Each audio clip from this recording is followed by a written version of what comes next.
Hello everyone. 30 सितंबर 2024 सोमवार का दिन आप सबों का स्वागत है। आज इक्विटी अपडेट के इस वीडियो में हम लोग सबसे पहले ग्लोबल मार्केट के बारे में बात करते हैं। तो ग्लोबल मार्केट में जापान का मार्केट अगर हम लोग देखें तो जापान का जो निकाई इंडेक्स जो है उसका वो 4% से ज़्यादा जो है वो डाउन हमें दिख रहा है। और ये मेनली वहाँ पे जो पीएम प्राइम मिनिस्टरियल इलेक्शन के जो रिजल्ट आए हुए हैं उसके कारण से ये डिप देखने को मिल रहा है। इसके अपोजिट अगर हम लोग देखें तो हैंग सेंग 3% ऊपर की तरफ में है। इसके अलावा ऑस्ट्रेलिया अपने फ्रेश ऑल टाइम हाई को मेंटेन किया है। चाइना से रिलेटेड इम्पॉर्टेंट डेटा पॉइंट आज आने वाला है और उसमें पीएमआई जो मैन्युफैक्चरिंग इंडेक्स है उसके डेटा ये रिलीज़ करेंगे। मार्केट के जो एक्सपेक्टेशन है उसमें सॉफ्टवेयर कॉन्ट्रैक्शन की बात हो रही है कि जो रिजल्ट आएगा उसमें कुछ हद तक कॉन्ट्रैक्शन देखने को मिलेगा। जब पीएमआई डेटा चाइना का रिलीज़ होगा तो उसके बाद से बहुत ज़्यादा मार्केट पे प्रभाव एग्जैक्टली देखने को मिल सकता है, डिपेंडिंग ऑन कि उसके पीएमआई के डेटा किस तरह से आ रहे हैं या मार्केट एक्सपेक्टेशन से कितने ज़्यादा डेविएटेड फॉर्म में आ रहे हैं। उसके हिसाब से हमें मार्केट का रिएक्शन देखने को मिल सकता है। इसके अलावा यूएस से रिलेटेड ये भी न्यूज़ जो आ रही है, जो डेटा पॉइंट्स मिले हैं उसमें उससे ये इंडिकेशंस मिल रहे हैं कि जो वहाँ इन्फ्लेशन का जो प्रेशर है वो कुछ हद तक कंट्रोल में देखने को मिल रहा है। उसको कंट्रोल करने के हिसाब से कुछ प्रोग्रेस हमें देखने को मिल रहा है। एग्जैक्टली यूएस में इन्फ्लेशन कंट्रोल से रिलेटेड कुछ न्यूज़ जो हैं वो देखने को मिल रहे हैं। इंडियन मार्केट में अगर अदर न्यूज़ के हिसाब से अगर हम लोग देखें तो इंडियन मार्केट में आज जो है KRN हीट एक्सचेंजर ये एक अगेन सब्सक्रिप्शन के मामले में सुपर हिट आईपीओ के तौर पे रहा है। 25 से 27 सितंबर के बीच में इस आईपीओ का एप्लीकेशन सबमिट हुआ था और आज जो है इसका अलॉटमेंट डेट है। अलॉटमेंट मिला या नहीं ये आप NSE BSE के वेबसाइट पे जाके अपने पैन नंबर को यूज़ करके आप चेक करके देख सकते हैं कि आपको अलॉटमेंट मिला है या नहीं मिला है। अगर आपने आईपीओ के लिए अप्लाई कर रखा है, in that case you can verify that. Otherwise अगर आप थोड़ा वेट कर सकते हैं तो आपको मैसेज के थ्रू और मेल के थ्रू ये चीज़ें पता चल जाती हैं। अक्टूबर 3 को इसका लिस्टिंग होने वाला है और अक्टूबर 1 को इसका जो है, जैसे आज 30 सितंबर है, 30 सितंबर को आज अलॉटमेंट स्टेटस क्लियर हो जाएगा कि किनको अलॉटमेंट मिला या नहीं मिला। बाकी उसके अगले दिन अक्टूबर 1 को जो है रिफंड या फिर क्रेडिट ऑफ शेयर्स, जिनको अलॉटमेंट मिल चुका होगा उनको शेयर्स उनके डीमैट अकाउंट में क्रेडिट हो जाएंगे और जिनको शेयर नहीं मिला है उनके जो रिफंड जो है वो इनिशिएशन में चला जाएगा।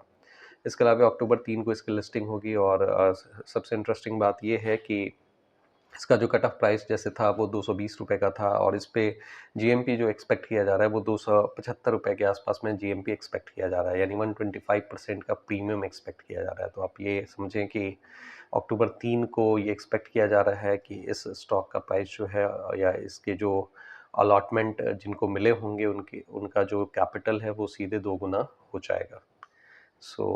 ये इंटरेस्टिंग पॉइंट है। वैसे भी अगर आप देखें तो ये जो आईपीओ है वो 213 टाइम्स से भी ज़्यादा सब्सक्राइब हुआ है। 213 टाइम्स, माय गुडनेस, ये काफ़ी बड़ा नंबर होता है। ये दिखा रहा है कि अगर कोई कंपनी जिसमें वैल्यू है, वैसे भी ये KRN हीट एक्सचेंजर एक छोटे मार्केट कैप की कंपनी रही है। ये मार्केट से 342 करोड़ जो है वो उठाने के लिए आई हुई थी आईपीओ के माध्यम से। इसको पब्लिक का रिस्पांस जो है या इंस्टीट्यूशंस का रिस्पांस आप जो भी कह लें, जो आईपीओ के माध्यम से जो रिस्पांस मिला है वो बहुत ज़्यादा ओवरवेलमिंग देखने को मिल रहा है। 213 टाइम्स सब्सक्रिप्शन वाज देयर।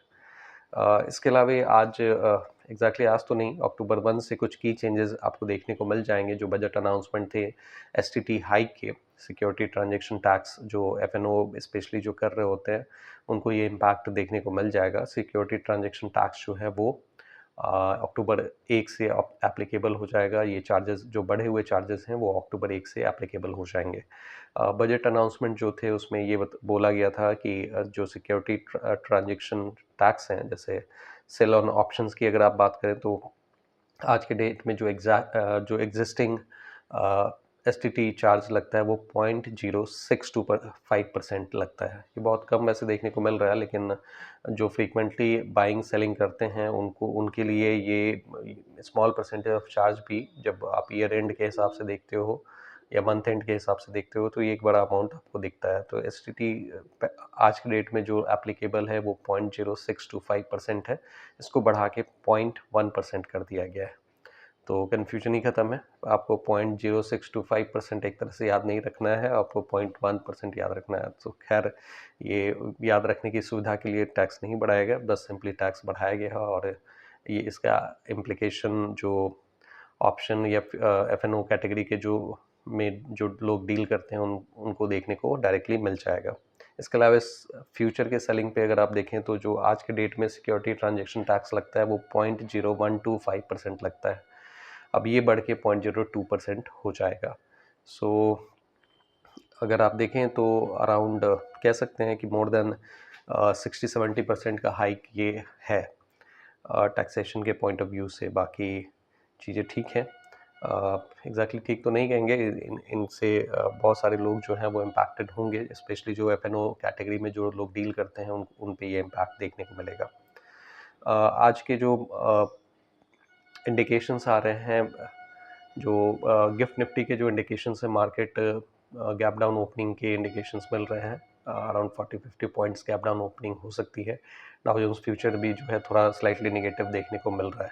सो देखते हैं आज 9:15 पे मार्केट की ओपनिंग कैसे रहती है, और उसकी बेसिस पे हमारा जो है मार्केट का स्ट्रैटेजी जो होगा वो अकॉर्डिंगली हम लोग अपना स्ट्रैटेजी बना के मार्केट को डील करेंगे। एनीवेज, अगर आपको लगता है कि इस वीडियो से कुछ भी वैल्यू आपको मिला है तो आप इस वीडियो को लाइक करें, इस चैनल को सब्सक्राइब करें। आपके कुछ अगर क्वेरी पॉइंट है तो नीचे कमेंट बॉक्स में मेंशन करें।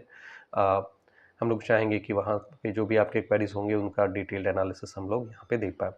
और यहाँ पे जो भी डिस्कशन हुआ है वो प्योरली एजुकेशनल पर्पस के लिए है। ये कोई भी बाइंग या सेलिंग रिकमेंडेशन यहाँ पे नहीं होता है। आप अपने पर्सनल फाइनेंशियल एडवाइजर से ज़रूर सलाह लें कोई भी बाइंग या सेलिंग डिसीजन लेने से पहले। Thank you very much for your participation.